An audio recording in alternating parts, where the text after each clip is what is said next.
Eh bien salut tout le monde, c'est Zelvot, aujourd'hui on se retrouve pour une nouvelle vidéo. Aujourd'hui ça va être, comme dans la vidéo précédente, un test et une review complète après plus ou moins 2-3 ans d'utilisation, qui est la Logitech G502. Alors on entend extrêmement de bien par rapport à cette souris, surtout grâce à son rapport qualité-prix, qui on le verra dans la vidéo est plutôt pas mal. Mais du coup on commence tout de suite, c'est parti avec l'unboxing de cette souris. Alors on retrouve une très belle boîte je trouve, avec sur la face avant l'inscription et le logo Logitech. Au milieu, une photo de la souris en brillant sur mat. C'est un effet que j'aime beaucoup, sincèrement. Je trouve que ça fait vraiment assez premium comme effet. Et enfin, en bas, on retrouve l'inscription G502 Proteus Spectrum. Sur le côté droit, plusieurs informations en plusieurs langues, notamment le suivi. Donc, bon, dans les informations qui nous marquent, qui sont vraiment importantes, qui nous intéressent réellement, il y a surtout la résolution. Donc, elle peut aller de 200 jusqu'à 12 000 dpi, ce qui est vraiment une très très bonne plage de résolution. Elle peut subir des accélérations maximum allant jusqu'à 40 G et une vitesse max de 760 cm par seconde. Autant dire que c'est énorme, c'est énorme. Le jour où vous êtes à des 760 cm par seconde, faut m'appeler. Vous avez un bras déjà qui fait 760 cm, c'est déjà lent. Plus la vitesse, faudra m'appeler. Je pense que vous appelez même la NASA. Bon, ensuite, la réactivité et la glisse, on s'en fout un peu. Et la durabilité, on sait que les boutons vont durer à peu près 20 millions de clics. Et les patins sont faits pour endurer 250 km. Donc autant dire que c'est vraiment pas mal quoi. Ensuite sur le dos de la boîte on a à nouveau une photo de la souris au milieu et tout autour des informations diverses sur la souris. Parmi les informations qui sont vraiment importantes pour nous, on retrouve le fait qu'il y a 11 boutons programmables et ça c'est un vrai plus, vous allez voir pourquoi dans la vidéo. Un éclairage personnalisable, ça c'est bonus mais c'est toujours cool. Une possibilité d'ajouter jusqu'à 5 poids de 3,6 grammes chacun. On peut passer de 150 grammes de le poids initial de la souris jusqu'à 168 grammes pour ceux qui aiment bien les souris lourdes. Ils disent que le capteur pour le jeu est personnalisable en fonction de la surface grâce à la technologie Delta Zero. Alors personnellement, j'ai jamais entendu parler de ça et j'ai jamais vu la fonctionnalité sur le G-Hub ou autre. Je vous avoue que je ne sais pas comment ça fonctionne. Si vous le savez, dites-le moi en commentaire. C'est la seule chose que je ne sais pas par rapport à cette souris, alors que ça fait 3 ans que je l'utilise. Mais je pense qu'il y a moyen que ça soit quelque chose qui s'ajuste tout seul, justement, avec le capteur qui pourrait par exemple détecter la matière sur laquelle vous posez la souris. C'est très probable, je pense que c'est pas trop difficile à faire.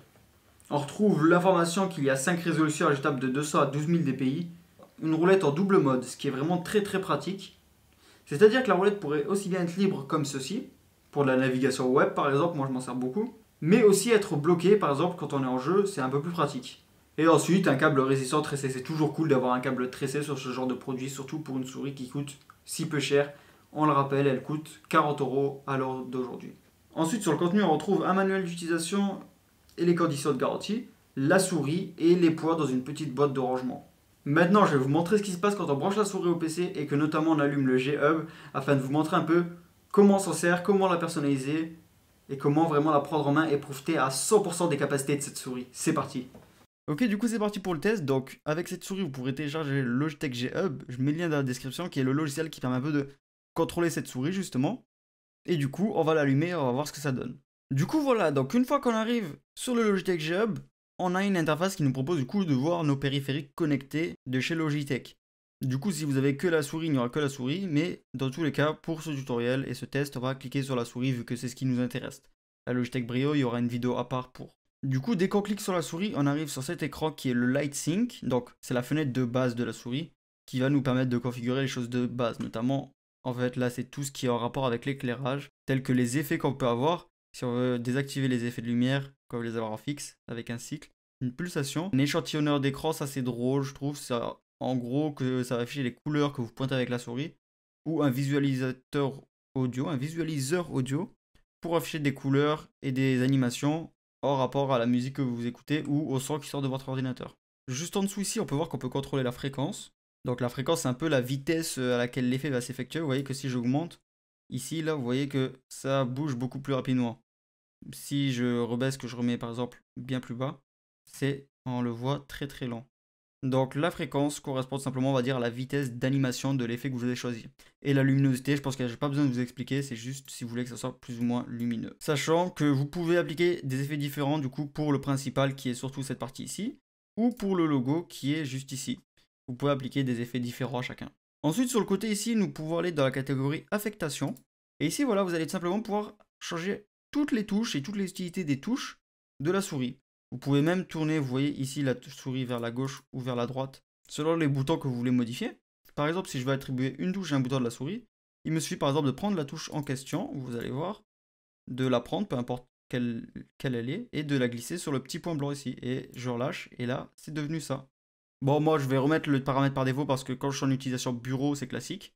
D'ailleurs, je vous le dis au passage, mais en haut ici, vous pouvez choisir pour quel logiciel vous voulez configurer, histoire d'avoir des profils différents pour chaque logiciel, et d'avoir par exemple vos raccourcis de montage quand vous êtes en montage vidéo, par exemple. Pour cela, il vous suffit juste de vous mettre par exemple sur ce profil, et d'ensuite modifier les touches comme vous le voulez. Vous pouvez même créer des macros, voilà, créer une nouvelle macro. On va l'appeler test. Vous pouvez choisir si une fois que vous cliquez, il n'y aura pas de répétition, s'il y a une répétition, tant que vous la maintenez, si elle sera lui en boucle jusqu'à ce qu'on l'arrête en appuyant à nouveau, ou si c'est une séquence. Par exemple, pas de répétition, là on peut faire commencer maintenant, et enregistrer les touches, du texte, emoji, action, enfin quelque chose. On peut enregistrer n'importe quoi. Et voilà, après ça je vous laisserai découvrir, mais c'est très simple. Du coup ensuite on arrive sur l'onglet sensibilité, qui va nous permettre simplement d'établir les 4 profils qu'on veut pour pouvoir changer rapidement de DPI. Moi le mien le plus bas il est à 800, et c'est j'utilise principalement celui-là, j'ai pas vraiment besoin d'autres. Mais je sais que sur certains logiciels, j'ai justement le DPI, le premier DPI qui est plus faible, qui est vers les 500-600, et ensuite celui à 800, et ensuite celui à 1200. Ou alors vous pouvez changer tout simplement en cliquant ici. Voilà, là par exemple, je passe à 6400 d'un seul coup, c'est beaucoup, je vous avoue que c'est beaucoup. Et vous pouvez monter jusqu'à 12 000 si vous voulez. Et je vous avoue qu'à 12 000, ça fait spécial quand même, c'est... Wow, wow, oh, j'arrive pas. Wow, j'ai ajouté un nouveau profil sans faire exprès. Bah, vous pouvez ajouter jusqu'à 5 profils. En cliquant quelque part en plus ici. Voilà, vous pouvez ajouter jusqu'à 5 vitesses différentes que vous pourrez accéder juste en cliquant sur un bouton de la souris comme je le fais actuellement. Et enfin, dernière chose qu'on peut configurer ici, c'est le taux de rapport par seconde de la souris. Alors le taux de rapport, qu'est-ce que c'est? C'est grosso modo la vitesse à laquelle ta souris transmet les informations. Le plus haut n'est pas forcément le meilleur, ça dépendra de vos goûts si vous avez l'habitude. Par exemple, sur ma Glorious Modelo, je suis à 500 Hz. Alors que sur cette souris, je vais être à 1000 Hz parce que c'est la configuration de base. Et pour une utilisation bureautique que j'en fais, j'ai pas besoin de différent. Après ça, c'est un peu une question de préférence et d'habitude que vous avez avec vos souris et sur vos jeux. Parce que forcément, en fait, la résolution ne sera pas la même selon si on est à 1000 Hz par exemple ou à 500 Hz. Et du coup, je vous fais juste une petite aparté pour vous montrer comment créer un profil vite fait dans le Logitech G Hub. Imaginons que vous êtes sur la souris, là, il faut cliquer pour revenir en arrière sur l'écran principal et vous cliquez sur bureau. Et ici, vous pouvez choisir ajouter une application et un jeu. Vous choisissez l'application, le jeu ou autre, le programme. Et voilà, vous aurez le profil d'ajouter, puis vous aurez juste à le configurer à vos goûts. Et bah écoutez, c'est tout pour la configuration de cette souris. Je vous laisse faire vos profils, tout ça, et on passe à mon test et à mon avis sur cette souris au bout de 2-3 ans quand même. C'est parti. Du coup, pour revenir un peu sur mon expérience de la souris, qu'est-ce qu'au bout de 3 ans, j'ai honnêtement et sincèrement pu penser de la souris après avoir joué quand même à plusieurs jeux avec. J'ai commencé sur Fortnite avec, aujourd'hui j'ai même essayé de jouer sur Valorant avec, malgré que ma souris principale reste la Glorious Modelo pour jouer. Mais le premier point notable, et ce qui fait que je m'en sers tous les jours aujourd'hui en bureautique, et que pour moi c'est vraiment la souris du quotidien idéale, c'est son ergonomie. Pour moi, je trouve qu'elle a une ergonomie qui est vraiment adaptée et parfaite à ma main. Notre main vient tout simplement se poser naturellement dessus, et je trouve qu'elle est vraiment agréable, même sur du long terme à utiliser. C'est pas du tout gênant. Surtout que ce que j'ai pu remarquer aussi, c'est que contrairement à d'autres souris que j'ai pu avoir, parce que j'ai eu notamment beaucoup de souris qui étaient, on va dire, un peu entrée de gamme ou bas de gamme, elle a quand même un capteur, je trouve, bien plus précis que des souris qu'on peut retrouver à 25-30 euros alors qu'elles ne coûtent que 40 euros. Il n'y a pas une si grosse différence de prix, mais pourtant au niveau de la précision du capteur, je trouve que sur la longueur et la durabilité, il est bien plus efficace et bien meilleur. Un autre point que j'ai aimé relever, c'est le fait que le poids soit ajustable. Pour moi, c'est vraiment un bon point de pouvoir laisser, on va dire, une marge de 18 grammes du coup, puisqu'on peut passer de 150 grammes jusqu'à 168 grammes. Parce que par exemple, je sais qu'en bureautique pur ou en montage vidéo, ou en montage photo, j'aime avoir une souris qui est plutôt lourde, donc je vais passer sur du 168 grammes.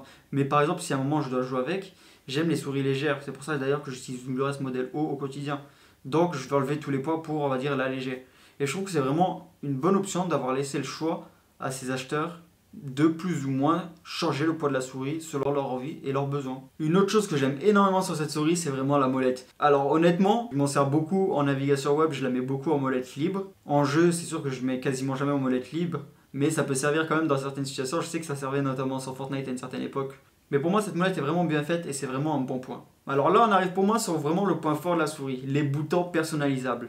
On peut personnaliser les 11 boutons de la souris comme on le veut pour leur assigner n'importe quelle action. Et ça, qu'est-ce que ça a changé mon quotidien sur mon PC? C'est-à-dire que je me suis fait des profils dans le Job avec chaque logiciel que je peux utiliser, que ce soit du montage photo, vidéo ou même juste en navigation web, en assignant chaque touche à des utilisations différentes, des contrôles différents, afin d'effectuer diverses actions. Par exemple, en montage vidéo, j'ai une touche qui va me permettre de supprimer rapidement, une touche qui va me permettre de couper rapidement, et une touche qui va me permettre par exemple d'enlever l'espace qu'il peut y avoir entre deux rushs vidéo, une fois que je viens de le couper et de le supprimer par exemple. Car ça, c'est des actions qui prennent quand même un peu de temps à faire quand même.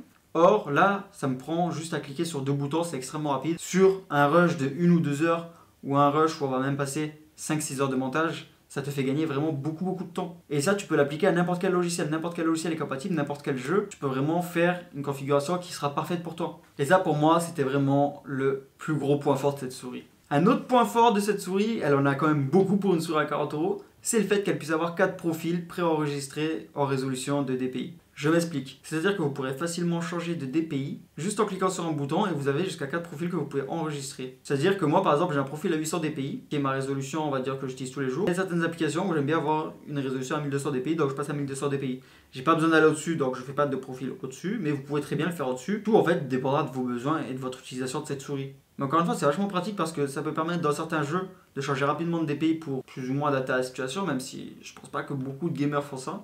Mais notamment, ça peut permettre, par exemple, pour mon cas personnel, quand je suis sur des logiciels de montage, j'aime bien descendre en dessous des 800 DPI pour être encore plus précis. Un autre point fort qu'ils ont réussi à faire aussi dans cette souris, et qui rajoute quand même 2 boutons programmables, c'est le fait qu'on puisse pousser la molette vers la gauche ou vers la droite et qu'on peut leur assigner une action comme ça. On peut leur assigner une touche, une commande, n'importe quoi, vraiment n'importe quoi. Et je trouve ça vraiment fort d'avoir intégré ça. J'avais jamais vu ça sur une souris honnêtement, et encore moins sur une souris à 40 €. Et pour moi, c'est vraiment un bon point d'avoir réussi à mettre des boutons là où normalement on n'aurait pas pu les changer.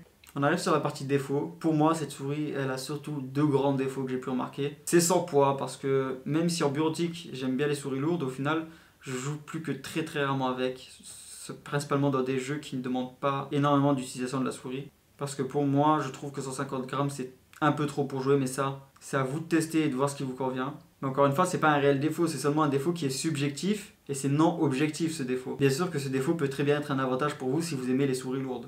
Mais par contre, un défaut qui n'est pas subjectif et qui est objectif, que je trouve vraiment dommage, c'est que la souris est arrivée pied normalement, je l'ai branchée et puis j'ai jamais eu à vraiment tendre le fil. Mais du coup, à un moment, je ne sais pas comment ça a pu se faire, mais le fil tressé s'est détressé et a laissé passer le câble. C'est-à-dire que la tresse est partie à un endroit du câble et s'est coupée, tout simplement. Je ne sais pas comment ça a pu se passer, sachant que la souris n'a jamais été tendue, quoi que ce soit. Mais bon, en soi, c'est pas grave, c'est juste une partie du câble comme ça et le câble n'est pas à nu non plus. Puis même esthétiquement, ça ne se voit même pas, donc c'est pas dérangeant. En conclusion, pour moi, si vous cherchez une souris pour moins de 50 €, il n'y aura pas meilleure qualité-prix qu'elle. Cette souris peut tout faire, elle s'adresse aussi bien à des gamers qu'à des travailleurs ou qu'à des personnes faisant de la bureautique mais voulant avoir quand même une souris agréable et un minimum personnalisable pour certains logiciels qu'elle utiliserait ou en navigation web par exemple. A savoir aussi une chose, c'est que si vous avez 10 € de plus, 10-15 € de plus sur la période, vous pouvez acheter une version qui s'appelle la G502 Hero et non la Proteus Spectrum qui elle possède normalement un meilleur capteur mais c'est la seule réelle différence avec elle. Donc ça, on va dire que ça sera votre goût personnel. Personnellement, j'ai trouvé le capteur très précis. Je pense pas qu'il y ait forcément besoin de plus et surtout que pour le prix, honnêtement, je pense pas que vous pourriez avoir vraiment mieux. Si vous avez mieux à me proposer, dites-le moi dans les commentaires, je serais curieux de les tester dans une prochaine vidéo. Si vous êtes un fan du sans fil, par contre, il existe une version Bluetooth qui s'appelle la G502 Wireless, mais qui malheureusement réduit un peu le rapport qualité-prix de cette souris puisqu'elle coûte entre 90 et 100 €. Donc ça commence à faire effectivement un peu cher, mais ça peut être intéressant si vous êtes vraiment fan du sans fil et que cette souris correspond parfaitement à vos envies. Même si pour moi, je trouve que la version à 40 € est largement suffisante, mais ça dépendra de vos goûts, de votre budget et de ce que vous recherchez.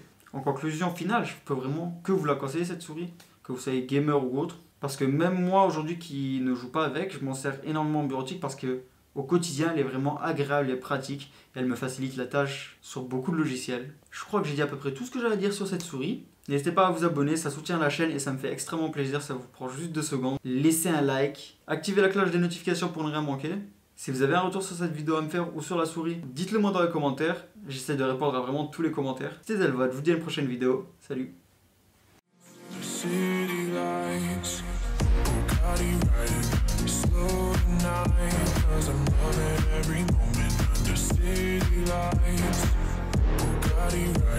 Slow